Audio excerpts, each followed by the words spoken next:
Many people watch Korean crime films and often attribute the plot to suspenseful twists and mind-bending narratives. But what truly sends chills down your spine in some movies isn't about who the killer is, but why someone is driven into a corner with no way out. Some viewers may call the female lead a liar, while others label her as a villain. Yet, as you gradually piece together the whole story, you'll realize it is actually a desperate struggle for survival under societal oppression. The story begins with a torrential rain. Wenhao is driving a car. Seo Yan is sitting in the car's passenger seat. They are driving south together. They're getting ready to meet Wenhao's parents. This is Seo Yan's first time formally meeting her future in-laws. She is feeling nervous inside. Wenhao can't help but laugh seeing her so nervous. She reassures her, and Seo Yan relaxes a bit after hearing that. The car quickly enters a service area. When Seo Yan says she is thirsty, asks Wenhao to get her a cup of coffee. Wenhao nods and hurries into the convenience store. Yet in those brief minutes, everything suddenly changes. Seo Yan's phone rings shortly after. Wenhao enters the store. Her expression changes drastically. No one knows what was said on the other end of the call. When Wenhao returns with coffee, the car is already empty. At first, she assumes Seo Yan just went to the restroom. After waiting several minutes, she still doesn't see her. She tries making a call, but the call goes straight to voicemail. At that moment, a bad premonition suddenly arose in her heart. Wenhao searched everywhere in the service area. Not even a footprint could be seen. Out of desperation, she had no choice but to go to the police station to file a report.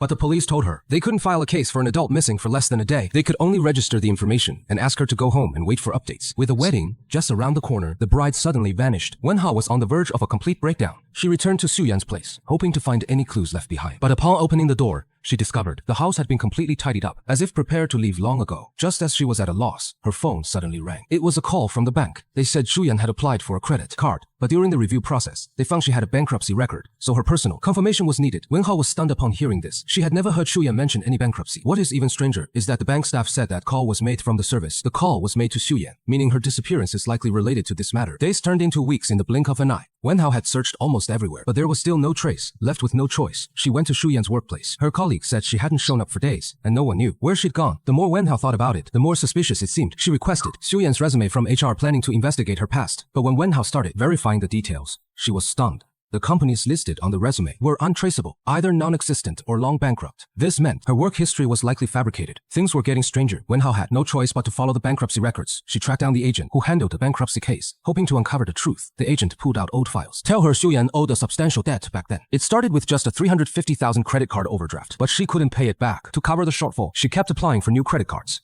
Silver cards, foreign cards. The interest snowballed out of control. By the time she filed for bankruptcy, the debt had ballooned to 80 million. Even Wenhao was stunned when he heard the amount, but stranger things were yet to come. When she carefully examined the statement, she suddenly noticed something odd about the handwriting. The writing looked nothing like Seo Yan's. The agent didn't believe it at first. Wenhao immediately produced Seo Yan's resume for handwriting comparison. The comparison left them both speechless. Not only was the handwriting different, even the photograph had issues. The ID numbers do match indeed, but the woman in the photo looks nothing like the Seo Yan Wenhao knows. At that moment, Wenhao got goosebumps all over. Could the woman he is about to marry not be the real Seo Yan at all? If she is using someone else's identity, then who the hell is she? The mystery suddenly became impossible to solve. Wenhao didn't even know her real name, not to mention checking backgrounds. The only helper she could think of was her cousin, but they had a falling out over some issues before and had long lost contact. Despite this, Wenhao still mustered the courage to reach out, because her cousin used to be a police officer and had considerable experience in such investigations. Surprisingly, her cousin didn't turn her down. After hearing the whole story, she sighed and decided to help out. The two went together to Seo Yan's residence the next day. The room looked somewhat messy, but the cousin quickly noticed something unusual. Many furniture surfaces were wiped spotlessly clean. Even the doorknobs had no fingerprints. The level of meticulousness clearly indicated deliberate cleaning. In other words, Seo Yan had made thorough preparations before leaving. Even stranger,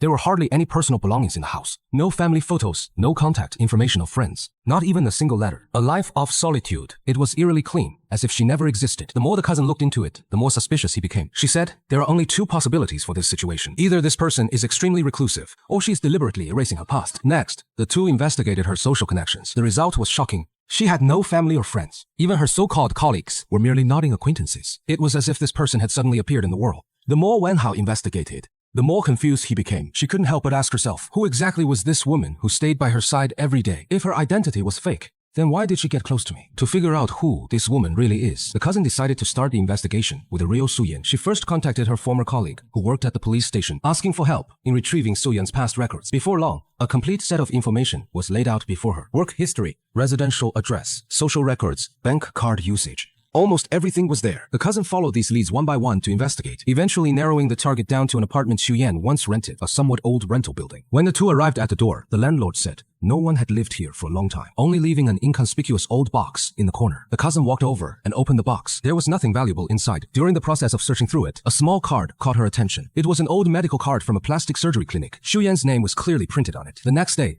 they went to the address on the card and found the hospital. At the reception desk of the hospital, the cousin inquired about the name with the staff. The receptionist checked the system records and quickly found the relevant information. He recalled that the woman named Xuyan had visited twice in July and August for some cosmetic procedures, but she never showed up again after that. This timing made cousin even more puzzled, because according to his investigation, the real Xuyan seemed to have disappeared much earlier, so cousin reorganized all the information again. The timeline gradually became clear. Around March, the real Xuyan had completely vanished. No one had seen her since, but strangely, 2 months later, a Xuyan suddenly appeared at a new address and began using everything that originally belonged to Xuyan. Work cards, identification documents, bank accounts, all were being used normally. All this points to one thing. The current Xuyan is most likely just an imposter. This discovery sent chills down their spines. If someone can completely take over another person's life, it likely means the original person has met with foul play. The situation seems to be getting increasingly complicated, while the true identity of the fake Xuyan remains a mystery. Just as the cousin was racking his brains, a seemingly insignificant detail suddenly caught her attention. She noticed the cosmetics the fake Xuyan usually uses, and almost all the packages delivered to the house come from the same brand. This seems like a lifestyle habit, but her cousin keenly noticed. Perhaps there was another reason behind this, so she decided to give it a try and went directly to that cosmetics company. At first, the staff didn't pay much attention, but when her cousin showed the photo and inquired, an old employee suddenly looked surprised. She said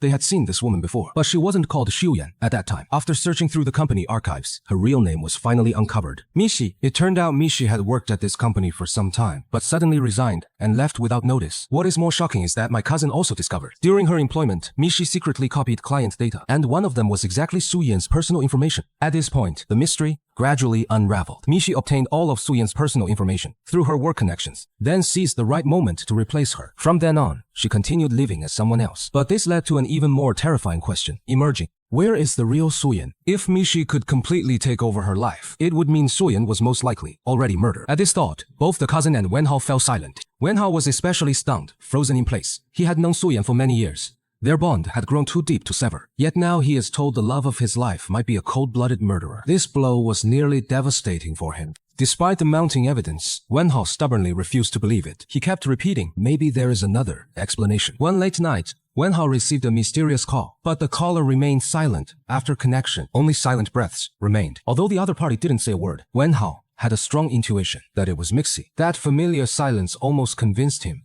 From that day on, Wenhao became completely listless. He went through each day mechanically like a lost soul. Completely worn out and dispirited, his cousin saw it all and felt uneasy at heart. But he knew the only thing to do now was to keep investigating. After a period of investigation, he finally found Mixi's ex-husband. The man seemed reluctant to talk about the past. But under his cousin's persistent questioning, he gradually revealed Mixi's history. It turned out Mixi's life had been filled with misfortune from the very beginning. When he was 15, his father's factory suddenly went bankrupt. The family's savings vanished overnight. To make ends meet, his father borrowed money everywhere, but the more he borrowed, the more the usurious loans snowballed out of control. In the end, the overwhelming debt suffocated him. He chose to abandon his wife and daughter and flee alone. From then on, Mishi and her mother could only hide from debt collectors. Yet, life remained tough. Not long after, her mother also passed away from illness. Young Mishi lost all her support and was sent to the church orphanage. There, she grew up all alone, until later, she met her husband. She thought life was finally taking a turn for the better. But reality struck him hard once again. The creditors did not let him off the hook. As time went by, the husband could no longer endure such a life and eventually chose to divorce Mishi. After the marriage fell apart,